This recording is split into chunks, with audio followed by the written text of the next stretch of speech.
Bienvenue sur Africa 24. Notre invitée du jour est Maître Paulette Oyan-Ondo, avocate au barreau de Libreville. Elle est également la présidente du CDDH, le Centre pour la promotion de la démocratie et la défense des droits de l'homme au Gabon. Bonjour et bienvenue sur ce plateau. Bonjour et merci de m'avoir invitée. Madame Oyan-Ondo, dites-nous, les droits de l'homme, c'est un peu votre cause primordiale. Donc, quel regard portez-vous sur ce domaine au Gabon? C'est dramatique, les droits de l'homme au Gabon, parce qu'absolument aucun droit n'est respecté. Je viens de voir votre élément tout à l'heure sur le journal, où un représentant de la puissance publique expliquait que la manifestation avait été interdite parce qu'il fallait éviter... On parle de la manifestation du 20 décembre qui a été interdite. Qui a été interdite. Alors, vous vous rendez compte comment on peut venir dire qu'une manifestation, c'est-à-dire que le droit de manifester qui est une liberté publique... Les autorités craignaient qu'il y ait des débordements. Eh bien, justement, quel que soit le motif, on ne peut pas interdire l'exercice d'une liberté publique. Qu'est-ce qu'on fait dans un État organisé? On laisse les gens manifester, mais ces gens-là doivent préalablement saisir les autorités. Non pas pour demander une autorisation, mais pour dire nous avons l'intention de manifester. Voilà notre lieu de manifestation et voilà si c'est une marche, notre marche va faire tel itinéraire. Et le gouvernement a le droit non seulement d'encadrer, mais de protéger pour éviter les débordements et même pour éviter quelquefois les provocations. Des débordements ont eu lieu ce 20 décembre. Qu'est-ce qui s'est finalement passé? Mais les débordements ne peuvent pas réellement avoir eu lieu au sens de débordement. Pourquoi? Puisque la manifestation n'a pas eu lieu. Il y a eu des échauffourées entre les forces de l'ordre et les manifestants. Parce que qu'est-ce que les forces de l'ordre font? Vous savez, ce n'est pas la première fois que ça arrive. Moi, depuis que je m'occupe depuis que je préside l'ONG, mon ONG, ce genre de situation était déjà arrivé il y a 2 ans à peu près. Boba m'avait appelé à une manifestation au quartier Cocotier. Qu'est-ce que les autorités ont fait? Ils ont quadrillé la zone où la manifestation devait avoir lieu. Elle devait avoir lieu à 14h, mais à 2h du matin. La zone était déjà quadrillée. Et on enfumait les gens, c'est-à-dire on envoyait des grenades dans les maisons et on arrêtait les gens qui n'arrivaient pas à respirer, qui suffoquaient dans les maisons et qui sortaient. Dès qu'ils sortaient, on les arrêtait. Donc ils avaient pratiqué la pratique de l'enfumage. Donc, on a arrêté des gens pour une manifestation qui n'a jamais eu lieu. Forte de cette expérience, quand j'ai su qu'il y avait une manifestation, qu'est-ce que j'ai fait? J'ai fait déployer des gens de mon ONG dans la ville. Qu'est-ce que vous observez alors? Principalement, justement ce que je vais vous dire, principalement là où les points où les autorités avaient bloqué les passages.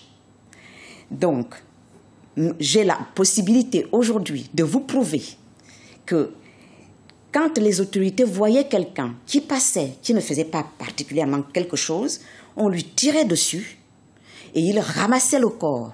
Mon ONG, preuves, Madame Oyan, absolument, mais j'ai des témoignages. Quelles sont-elles? Mais les témoignages. Les gens de mon ONG étaient sur le terrain.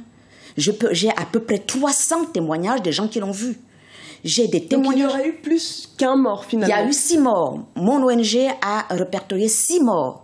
Ça ne veut pas dire qu'il y a eu que 6 morts. Mais ça, c'est les 6 morts que mon ONG a vus. Où sont-ils passés ces corps? Justement. Ils tuaient et ils prenaient le corps avec eux.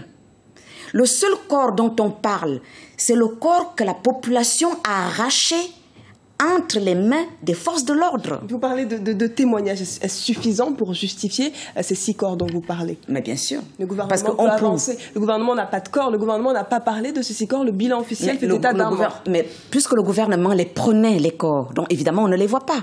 Ils tiraient sur la personne et ils ramassaient et emportaient le corps avec eux. Et quand la population a vu cette manigance, eh bien, qu'est-ce que la population a fait? Le 6e corps, M. Mboulou, a été arraché. C'est là où il y a eu empoignade entre les manifestants et les populations. Et qui aurait tué ces manifestants? Les forces de l'ordre. Mais je ne peux pas vous dire si c'est la police, si c'est la gendarmerie, si c'est les bérets rouges, puisqu'il y avait même des personnes qui étaient encagoulées. Une enquête est menée à ce sujet? Pas à ma connaissance. On va le dire. Est-ce que vous allez intenter un procès alors? Est-ce que vous allez mener une action en justice? Oui, moi personnellement, oui. D'abord, je vais saisir le comité contre la torture pour les personnes. Je vais saisir le comité contre la torture parce qu'il y a des cas de torture. Je vais saisir les différents comités qui s'occupent des personnes disparues parce que précisément, j'ai 27 cas de personnes disparues qui ont été signalées par les familles. Pourquoi est-ce qu'une famille viendrait dire qu'elle cherche son enfant et ne sait pas où il est si ce n'est pas vrai? Donc, voilà cette preuve-là que j'ai. Au-delà des disparitions dont vous parlez et des morts qu'il y a eu, ou d'un mort qu'il y a eu éventuellement, non, il y a eu 6 morts. On ne peut pas affirmer pour le moment qu'il y a eu 6 morts. Tant qu'il n'y aura pas de preuve, on n'affirmera pas qu'il y a 6 morts, mais au-delà de ces oui, mais moi je peux l'affirmer. Vous, peut-être pas, mais moi je vous affirme. On nuance en tout cas, on nuance pour le moment, mais au-delà de ces avis, il y a eu des arrestations. Oui. Il y a eu une centaine d'arrestations. Oui. Certains dénoncent un procès politique, une punition. Est-ce que vous êtes du même avis? C'est même pire que ça, parce qu'il y a eu des arrestations. Par exemple, il y a un enfant de 15 ans qui partait jeter, sa mère l'a envoyé jeter la poubelle, il était 18h. Et il arrive au lieu de la poubelle.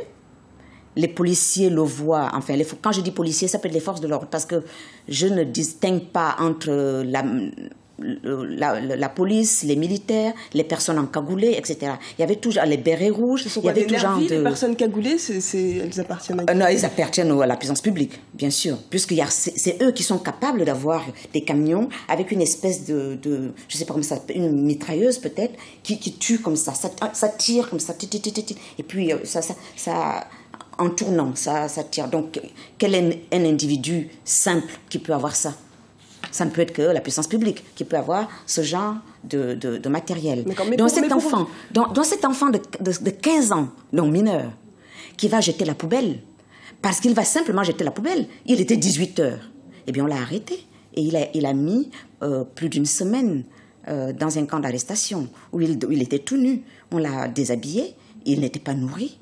On l'a empêché de faire ses besoins. S'il voulait les faire, il les faisait sur place. Mais à 15 ans. C'est de la torture. Absolument. Vous dénoncez de la torture. Vous avancez beaucoup de faits, mais est-ce que derrière, il y aura quelque chose pour éventuellement dénoncer tout ça? Dans les cas dont je suis saisie, oui. Il y aura je vais faire des rapports que je vais adresser aux organes compétents. Merci beaucoup d'avoir répondu à nos questions, Maître Paulette Oyanon-Do. Je rappelle donc que vous êtes la présidente du CCDH, qui est donc le Centre pour la promotion de la démocratie et la défense des droits de l'homme au Gabon. Merci beaucoup. C'était l'invité du jour. Merci de nous avoir suivis. Restez sur Africa 24, l'information continue.